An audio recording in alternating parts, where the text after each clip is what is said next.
Hi there, my name is Scott Phillips. I'm the president and founder of StarFish Medical, a medical device development company. One of the things we do at StarFish is we run a conference to inspire entrepreneurial medical device companies, and we invite expert speakers from all over North America to come and speak at our events, with a particular emphasis on serial medtech entrepreneurs.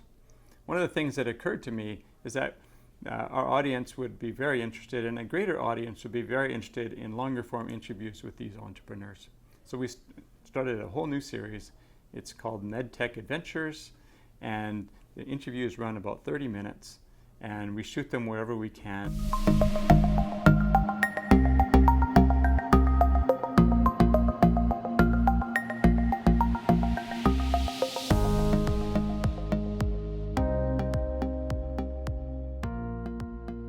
Hi, Scott. Geof, welcome to our little show. Thanks very much. Thanks for having me. So I'd love to talk to you a little bit about how you got to this spot, and maybe we can start with your early influences. Well, the biggest influence in my life was my father. He was orphaned by the time he was a teenager, put himself through university on scholarships and summer jobs, dragged himself through the last years of the Second World War, and started with this little company called BC Tel as a junior engineer. He retired in 1985 as the senior vice president. So he took himself from the very bottom to the very top of the largest technology employer in BC, starting from literally nothing. I mean, he was alone, he had no family, and he dragged himself up from nothing. So, you know, if I look on the arc of my career, my attitude is sort of, well, what's my excuse? So I grew up in a stable home in a nice neighborhood, going to good schools thanks to my father's effort. So to come anywhere close to his achievement, I sort of felt I had to do something, make something of myself. So that was a big motivator. So how did you decide to go study engineering physics? Probably the nerdiest thing you could study. Well, you know, you're an Eng-Phys grad as well totally from the am, same yes, program. yes. So, you know that the main reason for going into engineering physics is that you have no idea what you want to do when you grow up. And so when you graduated, what was your career thought? Did you have entrepreneurship in your mind? No, I had, all the usual things of maybe McDonald Detweiler do spacey stuff, or, Bell Northern Research at that time, which, later died a horrible death. But anyway, do telecom and fiber optic lasers. But my girlfriend at the time went into med school. Yes. And so when I saw this ad from Vancouver General Hospital looking for a biomedical engineer, I thought, that sounds really cool. I wonder what that is. Yes. And, I mean, literally, I had no idea what the field was. I had no, thoughts that was my career path. Yeah. But the opportunity came up, and once I looked at it, I'm going, this is really cool. I mean, you can do high-tech stuff, but with some meaning behind it. Right. And that became the theme of, as my first employer and mentor, Dr. Jim McEwen, who is well known in Vancouver, he said to me once very early in my career that you should try to find something to do where you can do well by doing good. And that's been the theme. This is a way you can actually have a good life and make some money and have some success, but at the same time you can be proud of the fact you're really helping people, you're doing something important and valuable. Yeah. So can you talk a little bit about your earliest roles? I believe you started in fairly entrepreneurial type companies. Well, I started as a biomedical engineer at Vancouver General Hospital, and the aforementioned Dr. Jim McEwen was the guy who was running that. Yeah. He was an inventor and entrepreneur in his own right, and has been very, very successful in the medical device space. So he always had ideas of cool things that should be done, and in the early 1980s, walking around a hospital and looking at the state of technology as an engineer was like being a kid in a candy store, because everywhere you looked, you're going, my God, we can do better than that. How long have you been using it? I mean, it was just like, it was the advent of electronics and computerization coming into healthcare. Right. And so the opportunities were everywhere. And for a bunch of reasons that are kind of hard to explain, we decided it was logical to apply robotics to surgery. Right. So in 1984, we built the first robot ever specifically designed to assist in surgery, and used it in 250 surgical procedures here in Vancouver. It was a completely insane idea, but a hell of a lot of fun. So is this the limb positioner that That's right. Yes. Yeah. So it was a company called Andronic, I believe? Andronic Devices was the company that was founded to do that, and we had two themes going on. We had robotics and automation in the blood chemistry lab and in surgery, and these were the two threads we had. The idea of being applying automation technology to healthcare. But the surgical robot was, when I look back on it, it was voice controlled. It had 2 IBM PCs, top of the line at that time. Yes. One for the voice control system, one for the robot control system. Yes. Took 2 engineers to keep the thing running in the operating room. It was truly ridiculous, but great fun. And probably the last remaining remnant of it is a piece of videotape from the National Geographic Society showing us using this in surgery at UBC Hospital. So what did you learn from that venture? Well, the first thing we learned is that actually a product has to have some value to the users. If you think about it, we were doing positioning of the lower limb for arthroscopic surgery. And even in the videos we did, we said the important thing is to hold the limb really, really steady for a long period of time. Then what do you need the robot for? Right? It's like, you're supposed to be holding it steady, not moving it around, right? It's kind of quite the opposite of what we did. But out of that came a whole line of different things we called Arthrobots that were passive limb positioners, I'll call them, devices you attach to either the arm or the leg, and you kind of move it into position, let it go, and it would hold it steady. Right. So, and then out of that, we sprung off a thing called Robotrac that Aesculap manufactured that was for holding retractors during surgery. And then we had a thing called Index, which was for holding the camera in minimally invasive surgery that was just taking off at that time. So there's a whole array of different positioning technologies that grew out of that idea. I believe one of those got licensed into Tenet Medical, that became Smith & Nephew. Yeah, that was a little bit later. Tenet Medical, long after Arthrobot had slowly faded out of the market and that product line had died. Tenet Medical came back and said, no, there's an application for this. The beach chair position for shoulder surgery was what they were after. And they said, we need to redo that. So I worked with Brent King at Tenet Medical, and we patented a new version of Arthrobot that became known as the spider limb positioner. Tenet was purchased by Smith & Nephew. It was very successful. Product to this day. I mean, version 2, I was looking at it, the American Academy of Orthopedic Surgery just a few weeks ago. It's a spectacular improvement on our original design. And so I believe that one of the branches got spun off called AutoMed? Yeah, so what happened is that Andronic wasn't profitable with its surgical equipment, so it kept having to get more investors. One of our main investors was MDS Laboratories out of Mississauga. Their interest was in the lab automation stuff. They ultimately said, look, we're not really interested in surgical stuff. They sold off some of it, spun off some of it, and said, we're going to focus on the lab automation business. They also acquired a company out of Minnesota called AutoMed. So we renamed the combined company AutoMed. Actually the same company, the same team, handling, sorting, centrifugation, aliquoting, and labeling of blood tubes in high-volume blood chemistry labs. What was your role at the time? Vice President of Engineering throughout that. So you're quite involved with product definition as well as the actual implementation. Yes, so my career path has been marked by the fact that I was always the dumbest person in the room. I was very successful in hiring people who were smarter than me, and I credit that to my success. So, well, there you go. Very wise of you. So can you tell us a little bit about the AutoMed journey? Like, how did that company go, and what did you take from it? Well, it was a wonderful technology experiment, maybe like the Arthrobot surgical robot. We solved a lot of really, really wicked technical problems to make this thing work, and got the automation system installed in a number of MDS laboratories over the years, various parts and pieces of it. I think some of them are probably still in use today across now Life Labs, which is the derivative of that same company. The interesting thing was MDS told us that that lab automation stuff was their competitive advantage in the North American market. Therefore, we were not allowed to sell the product to anyone else in North America, but we could sell it in the rest of the world. So as a result of that, we spent a lot of time traveling around, particularly England, for a bunch of reasons that are unimportant, getting to know all the lab managers there and trying to flog this sample automation, sample preparation thing to them.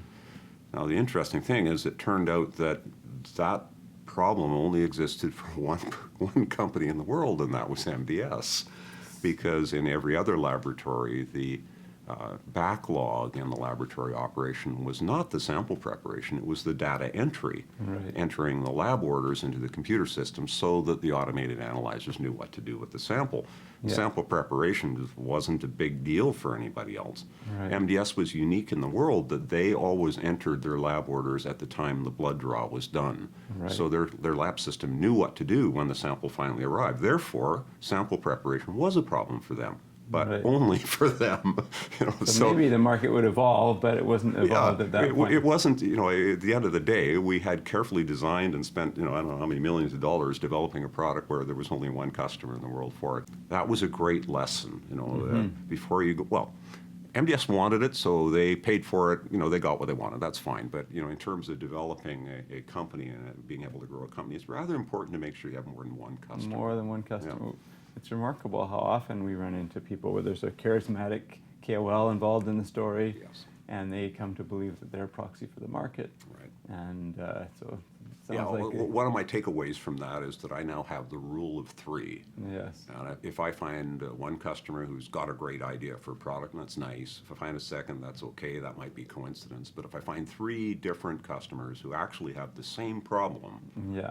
then I'm starting to get interested that this may actually be something fundamental with broad application. Right. But I never will do a product for one customer one. again. I learned that one.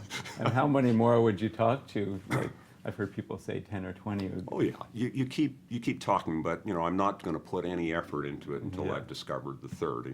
Yeah. The co-founder of my next business, Neoteric, that we'll talk about in a minute, was the consummate salesman, and he would get excited as soon as a customer said he wanted something. We've Yeah. got to build this, right? Yeah. And I'd always have to say, no, find me two more customers with the same problem, and then we can start talking about Sure. it. Yeah. So after that company, then you decided it was time to start another one, but this one it would be your own company. Yes. So, the upshot was that MDS decided they were going to consolidate operations in some place that's called Mississauga, I think it is. Oh, It yes, might be I've out heard by of that. Mars or somewhere. I'm not sure, but Yeah. it's somewhere way off in eastern Canada, and I am a coastal boy. I'm a Pacific Coast boy. Yeah. And the idea of moving into Mississauga was not going to happen. So Yes. in 1997, it became clear that my 14-year path at Andronic AutoMed was coming to an end.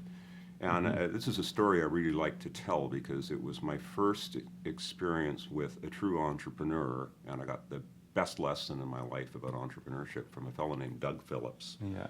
Doug Phillips was the chief financial officer and one of the founders of MDS, which by that time had become a billion-dollar company. I mean, it Yes. was just phenomenal success, Canadian success story.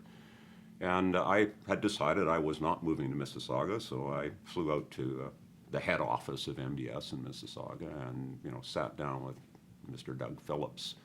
And with all the chutzpah of a 39-year-old, I said, you have a big problem because I'm not coming out to Mississauga. You're going to have to let me go, and it's going to be a very expensive severance package and all that kind of thing. But I've got a deal for you. And the deal is I want to take some of the projects we were thinking about at AutoMed and spin out my own company, start my own company. Now, he would have been well justified to call security and have me, hurled out the door, but instead he put his feet up on the desk and said, I love entrepreneurs. I remember back when we started this company, I was the one who had to go to the bank and beg for an extension to the credit line to cover payroll. And another guy like you came in a few years ago and he wanted to start his own business. I helped him get going, and his business is worth several $1 million now. And he leaned forward and he said, how much do you need? Right.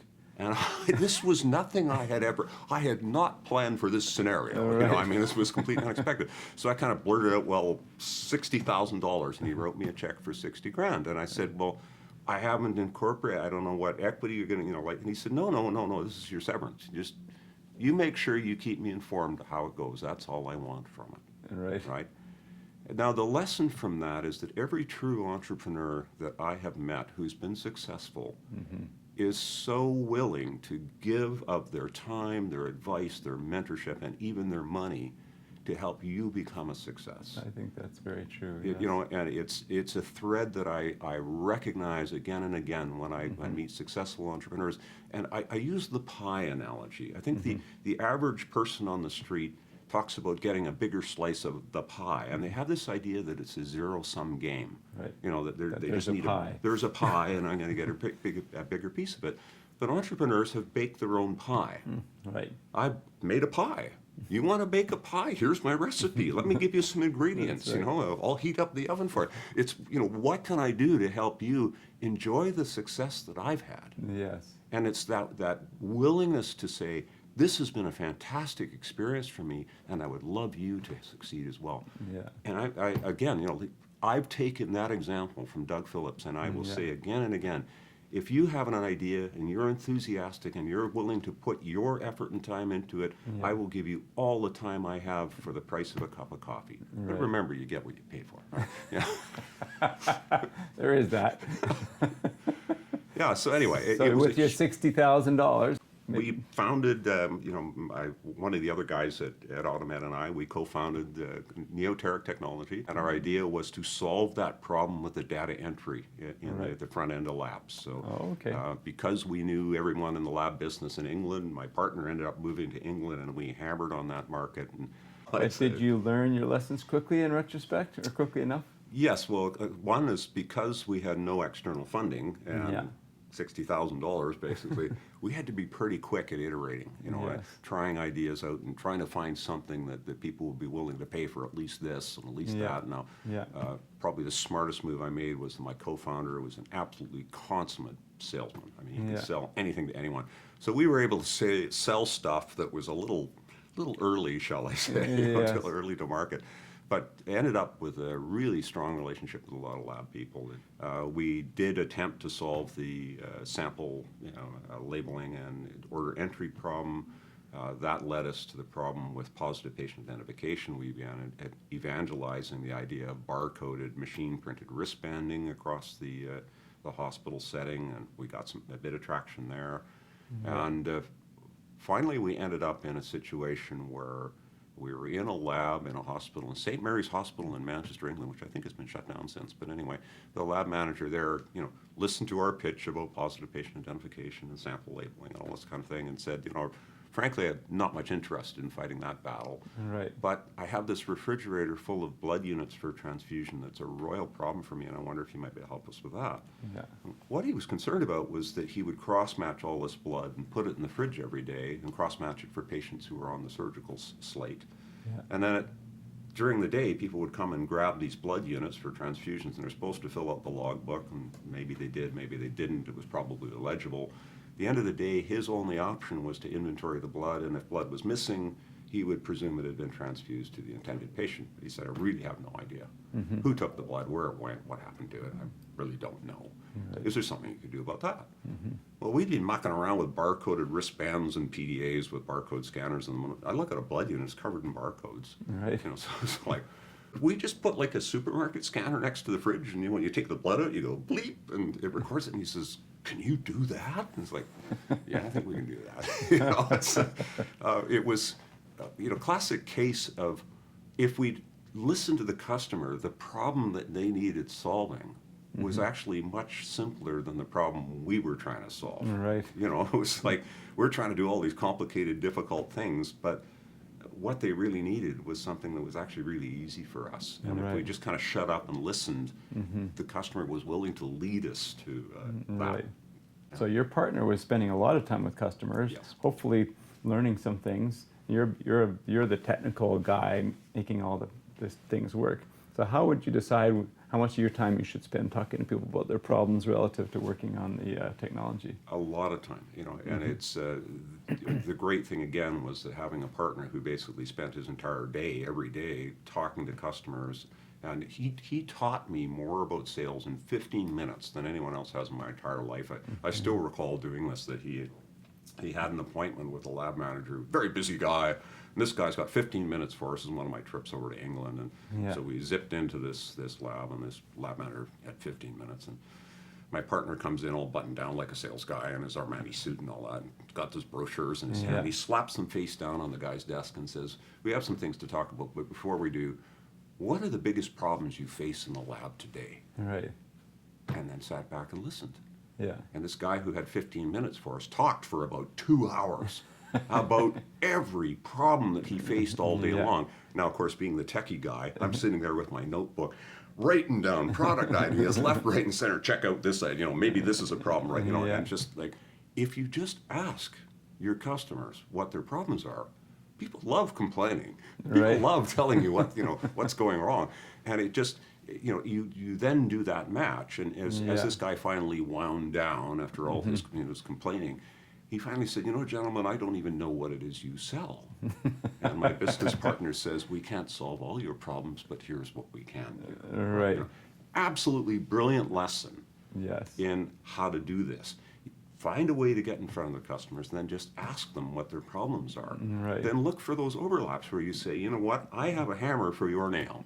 So then what was the narrative? Because I know Neoteric ultimately became a blood management company. So Well, that keystone meeting with the lab manager with his transfusion problem, we suddenly, you know, we were a sample collection company that became a wristbanding company, and then all of a sudden we're a transfusion company. Yes. And that problem that he identified very quickly, we discovered was a problem across all of the blood banks, in the UK, if not the world. Yes. Inventory management within the hospitals, getting the right blood to the right patient in the right way at the right time was a serious, serious issue. Yes. And so we went around and started asking things, and literally within weeks of that first meeting, we were in the St. James Hospital in Leeds in England that managed 6 hospitals and 27, I think it was, different blood refrigeration sites across the Leeds-Bradford area. And they were crawling across the table. They said, this is a huge issue for us. You know, how soon can you do this? We're going, okay, you know, this is good. So that was our first major project, is we networked together, you know, 27 fridges, and were able to track the blood units all across the city. And that became obviously the gold standard for where things went. And it was a problem that, well, now that product is in use all over the world.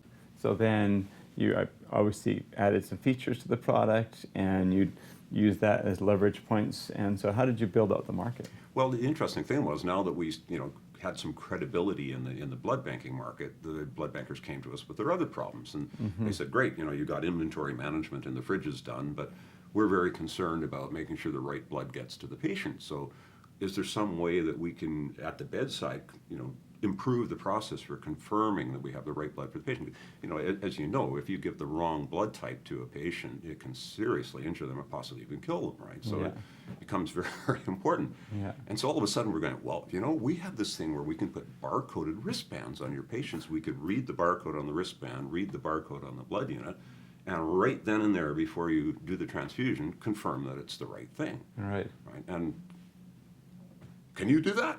Actually, we can. You know, so very quickly we ended up, you know, adding that to the product line, where we not only managed the inventory in the refrigerators, Yes. we could do the test at the bedside. And then the final leap, which was, you know, in retrospect, an incredible leap, was I mentioned that the blood bank managers cross-matched all this blood in advance in case it was needed and put it in the fridge. This was the standard process each day. Yeah. We turned that around, and instead we put uncross-matched blood in a vending machine outside the operating room. Yeah. And the idea was that most cross-matching is done electronically anyway, unless there's very special needs. It's just, you know, this patient, we've tested their blood, they need that kind of blood, right? Yeah. So we just changed the whole thing around and said, if a patient's actually bleeding in surgery, you go outside, you put the patient ID under, you know, barcode under the scanner, and the thing goes kerchunk and says, this is the best available blood unit for that patient. Right. Instead of about 25 minutes to cross-match a blood unit and get it down to the, you know, out of the blood bank, send somebody to the blood bank my refrigerator goodness. and bring it down, we could do it in less than 60 seconds. The interesting thing about that is you have a lot less inventory tied up each day. Yes. You have a lot less wastage because you aren't cycling the blood through that doesn't get done. A lot less labor because you're not cross-matching blood unnecessarily. And the other really interesting thing, nobody will ever admit this, but we suspect that surgeons would say, ooh, the patient's bleeding a bit, no, it's going to take about 20 minutes for somebody to run and get the blood. I'll order 2 units, you know, and the 2 units came down, well, I've ordered them now, I think transfuse them, you know, we'll stick them in, because, you know, I look like an idiot, you know. I said, Right. But when we put this thing in, the rate of transfusion dropped precipitously. Amazing. And so we think that what was going on is the surgeons are going, I'm going to wait and see. Right. Because I know I can have a blood unit in 60 seconds if I need it. You know, just take a look and see how that. And a lot of the time, it was just, no, we can do without. Now, every transfusion is dangerous, so this is really good for patient care. Right? Amazing. But even better for the hospital. The John Radcliffe Hospital at Oxford, England, published a paper showing that with one of these dispensing refrigerators, just one outside of their operating suite, they saved 1.4 million pounds sterling in blood costs in 1 year. They didn't charge them enough. But anyway. That is dialing in your pricing and value proposition. Exactly. That's a tricky the thing. value proposition was huge, you know, Yes. and clearly to this day, that approach is now being adopted worldwide, that for electronic cross-match, you cross-match at the last moment and deliver it from a vending so machine. You could really changed a lot, like changing nursing agreements, changing workflows, training. Think of all the cascade of changes that causes in a hospital. Oh, it was easy. No, it was difficult. It's, yes, a lot of naysaying, an awful lot of blood bankers when we started showing this vending machine at the blood banking show. You had blood bankers coming up just shaking their head and saying, never in a million years would I allow that to happen. Yeah. But then they looked at, they thought it through and looked at the impact of it and saying, I think this is actually a pretty good idea. And what was the channel? Were you going through the hospital administration or the manager of the blood product? Bank. Yeah, it was the very blood much bank. the blood bank managers. They were the ones who had to make the decisions on this thing. Now, it mentioned several times that we were doing a lot of this in England with the National Health Service. Yeah. It didn't hurt that our number one supporter and first major customer, who ran the blood bank at the John Radcliffe Hospital, was also the chairman of the National Blood and Tissue Service. Yeah, right? Sure. He was a very, very, Yeah. still is very, very influential Sure. player in this space, and very mild-mannered, meek kind of guy. But everyone knows that when Dr. Mike Murphy says so, it is so. Right? Yes. He's incredibly influential, and he just 100% on side with what we were doing. He saw the value right from in the this beginning. world. That's a KOL essentially. KOL, yeah, absolutely. Yeah. So do you have any other sort of big lessons you learned from that before we move on to your current venture? Well, yeah, there's, be ready to pivot when the opportunities arrive. Don't get so stuck on your ideas that you're just going to drive yourself into the ground when you go there. As I said before, make sure that you're solving a problem that many people have. Yes. Make sure you're delivering value somewhere along the chain. It's really interesting that when we started with the bedside blood transfusion checking thing, making sure the right blood got to the right patient, we thought, man, this is a compelling value proposition because you won't kill your patients anymore. Right. Yes. And so going around to hospital management and saying, spend £100,000 with us and we'll make sure you don't kill as many patients. Actually, it doesn't go over very well. Right. I always joke that, imagine you saying that to a hospital CEO, we're gonna get you to buy the systems you can stop killing your patients, and they say, oh, you've got us confused with the hospital down the street. They kill their patients. We don't kill our patients. Right. And if you think about it, it's a really hard sell. No one's gonna openly admit that, oh yeah, we put our patients at risk every day. Yeah. Now, because of that, you're never going to sell it on that basis alone. But when you have an economic argument that says this is actually going to save you money, it's going to reduce the number of transfusions you have to do, and it delivers improved patient safety, then it's easy because we can do the math and say it makes sense to buy this thing anyway, and now I can feel good that my patients are safer, right? But quite frankly, selling something on the basis of better patient care and better outcomes is really hard. I believe you talked about actually a nursing time savings, which is a very real savings to a hospital, right? Yes. So, with the bedside transfusion thing, the standard accepted method for starting a transfusion was to have two nurses cross-checking each other so that, you had two views of, checking the blood unit against the patient record and all this kind of thing, and they would go through a 48-step procedure. It took about 34 minutes to do before they could actually start the transfusion. One of the things we noted right at the beginning is, what do you have when you have two people who are responsible for something? You actually have nobody responsible for it because they're all assuming the other person is. Anyway, we replaced that with this PDA and the scanning of barcodes, and the cross-checking was done by the handheld computer. So now you only need one nurse because half of the work is being done by the computer. You only need to follow 24 steps, and you can do it in 17 minutes. So half the staff, half the time. And that was a saving, I think it was £12.33 per transfusion, according to the study done by the John Radcliffe Hospital. So there we had an economic argument. A huge amount of money, but they did hundreds of transfusions a month, so there was something there. So they were able to say this system saves us money, and certainly the nurses loved it because they didn't have to run around and find somebody else and stand there for half an hour doing this procedure. They could just get it done, right? So it's not merely the savings of a certain number of minutes of nurses, it's probably all sorts of other efficiencies in their operation. Exactly. And everyone looked at it and said, this is actually safer and better. So at the end of the day, the economic argument is what won the deal for us. So, fantastic. So can you just briefly talk about what was the outcome of that company? Yes, so we were very successful in Europe selling various products, and then decided there was this rather large market called the United States of America that could benefit from our product. We didn't see that it was possible for us to create a direct sales force in the U.S. I mean, we really had one sales guy in the U.K., my partner, but he could reach 50 million people in a day's drive. Right? So it was at least reasonably feasible for him to do that. In the U.S., we realized we're not going to be able to do that. So we went looking for potential distribution partners. And we found this company in Boston called Haemonetics that calls itself the blood management company. And we're saying, that seems to be what we do, so we should talk to these guys. So we went to their headquarters in Braintree, Massachusetts, and had a wonderful meeting with their entire C-suite. These guys just, eating out of our hands. We were telling them what everything we're doing and how it fits perfectly with a big gap in their product line. And it's just like, this is just going great.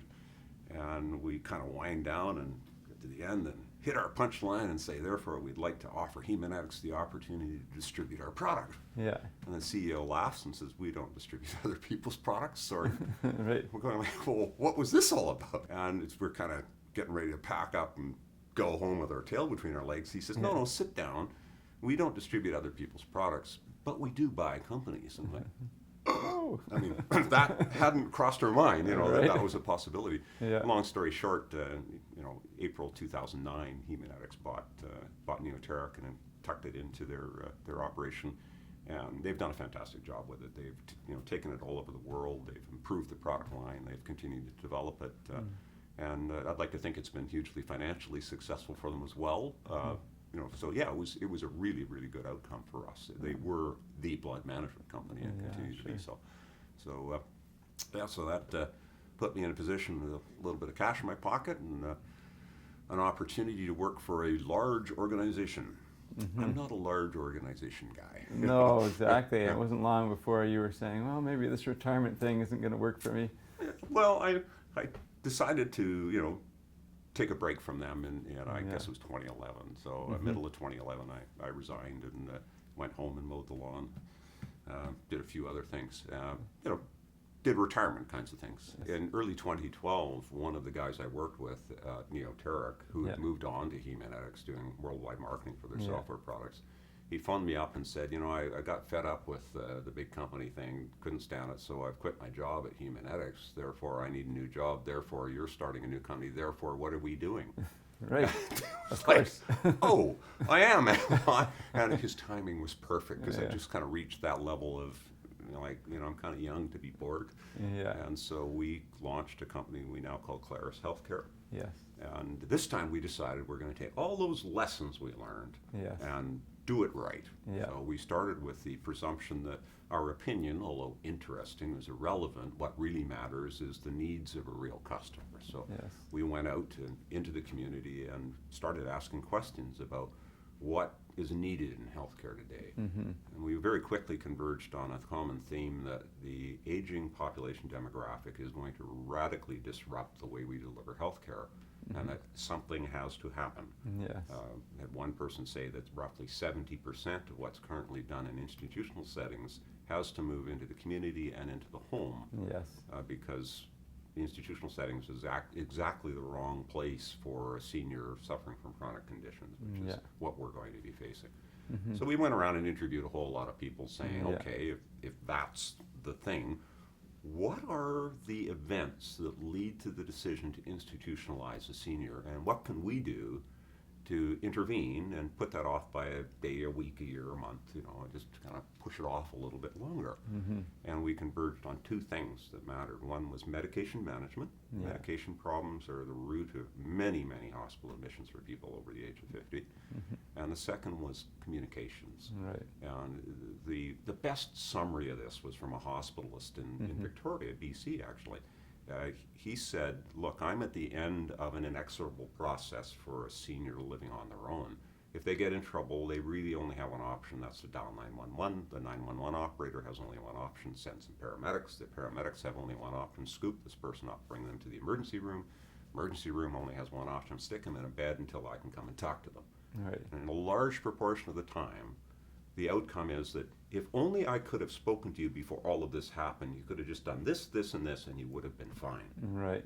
And now we've wasted all this money, we've endangered the patient, we've stressed the system. You know, it's just like completely ridiculous. He said, if you had some way of getting timely healthcare information and coaching to that person in their own home, we could have avoided all this. Right. So, being techie guys, we whipped out our iPads and said, FaceTime, you know, communications and all that. And he said, yeah, now think of your average 85-year-old trying to use a smartphone and, you know, get a video chat going with a physician. Probably not going to happen. And that was when the light went on for us, that we have a huge amount of technology to deliver excellent information, communications stuff into the home that traditionally hasn't been particularly accessible to an older population. So if we could establish that platform for the delivery of care into the home, there's a ton of really interesting things we can do. Sure. So that became the focus of Claris Healthcare. Great. And so what happened when you went to market with that concept? Well, we started with the senior being cared for by the family. So we now call it social care. Our product there is called Claris Companion.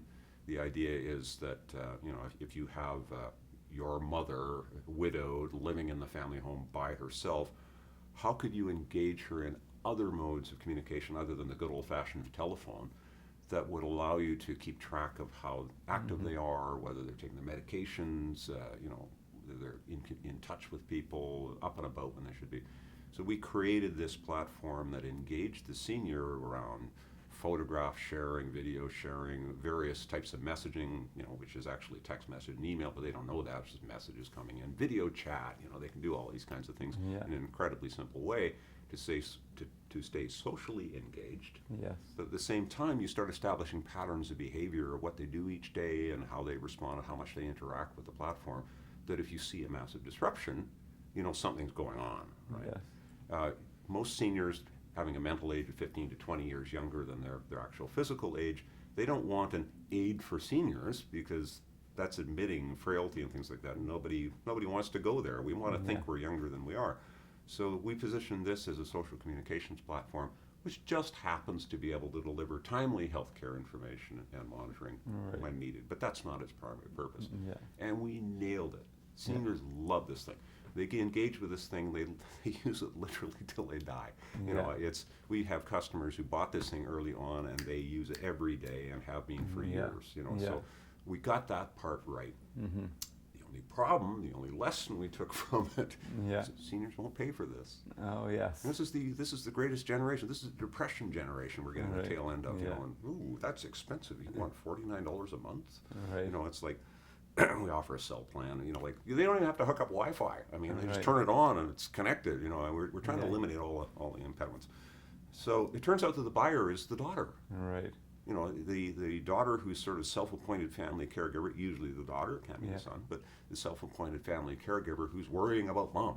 So they're the ones who are willing to pay for this. So our user buyer and our economic buyer are two different people. Right. And there's actually a third fly in the ointment. And that's the granddaughter who has a PhD in computer engineering or something, and says, "Oh, Granny, you know, I can get you an iPad and put a few apps on it, and you know, be away to the races." And we have to explain to that technical expert, that technical buyer, that there are a huge number of problems that you encounter if you give standard technology to a senior. For example, many seniors have a bit of tremor on their finger. You put a tremoring finger on an iPad, the iPad's going to assume you're trying to swipe, not press a button, right? And so incredible levels of frustration with the standard operation. So we've solved a lot of those problems, and we have to sell that to the technical buyers. So it becomes a three buyer problem. It's difficult. It's really, you know, direct to consumer is hard. It's hard, especially when you have three different players involved. But you know, we do have lots of these things in use, and we've had, you know, some success, and we're delivering family-based care into the home, which was one application for the platform. But we also have a second app. We have three applications for the platform in the market right now. The second one we call Claris Continuum, Yeah. and it is intended for home care providers to manage chronic conditions for seniors in their own home. Sure. So what we do there is we add Bluetooth connected waist scale, blood pressure cuff, a few sensors to measure vital signs, and set this thing up to remind the seniors to do a few measurements each day and report in, and coach them on, you should be doing a little more of this, a little less of that, this kind of thing. And that's delivered through home care agencies to help them triage their Is that getting traction? That is getting traction. Particularly in the U.S. right now, there are new remote patient monitoring codes from Medicare that will pay for this. So this is just suddenly taken off for us. That's been really And good. I understand you're also working on the knee rehab or surgical rehab. Correct. Yeah. So this exactly the same platform, same tablet and everything. Yeah. But in this case, we came across an opportunity in joint replacement surgery where the people in charge, the care navigators in charge of the recovery of a patient after surgery are saying, we actually have a little bit of a problem here because we give the same instructions to all the patients. Some of them seem to be getting better and some of them don't seem to be getting better. But when they report in, they all say they're doing everything that's been prescribed. And, I'm icing my knee 6 times and I'm doing my exercises. Well, how come some of you are getting better somewhere? And so the question is, what are you actually doing? Yes. So we added a sensor that we stick on the patient's body that measures their activity. So we know how many steps they've taken, what the range of motion of each knee flexion is, whether they're icing, we can tell whether they put an ice pack on their knee, how much time they're spending standing, sitting, lying down. And we use that to drive a coaching and encouragement platform. So, we have this thing that says, it's time for you to do this, or there's maybe a little bit too much walking today, and this kind of thing. So it becomes a coaching system in the home. Of course, it's being monitored by the care navigators, but now the patient knows they're being watched. And so the compliance levels go way, way up, and surprise, the better compliance, the better the outcome, the faster the recovery, remarkably faster average recovery time, reduction in physical therapy visits and other interventions. So now, but the success of that business model is really tied to a reimbursement model. Yes. So again, things have changed in the reimbursement for joint replacements in the U.S. in a very positive way for us. Value-based payment schemes are coming to the fore now. Medicare has been running things since 2016, I think it was, of comprehensive care for joint replacement, and now there's bundled payment for care improvement advanced and these various bundled payment schemes. The idea there is that Medicare in the U.S. has said, we paid for millions of knee replacements, for example, and we know what it should cost. It should cost $25,000, right?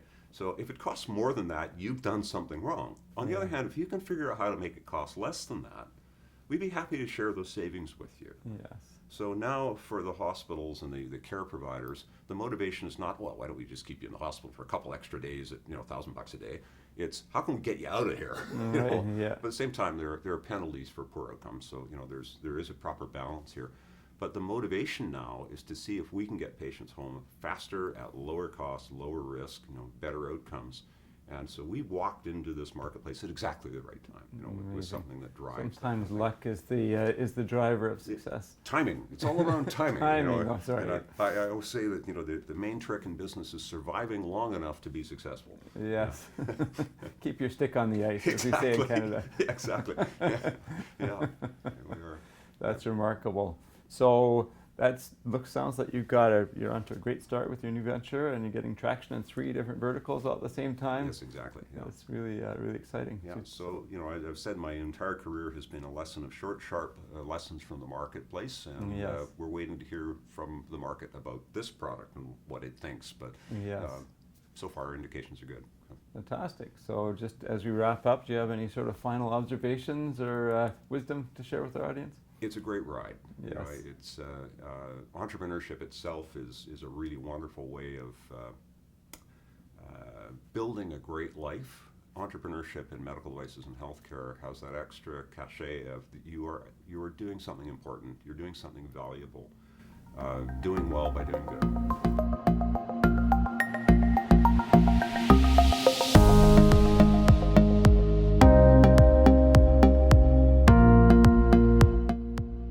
Thanks for watching. I hope you really enjoyed our interview with Geof Auchinleck.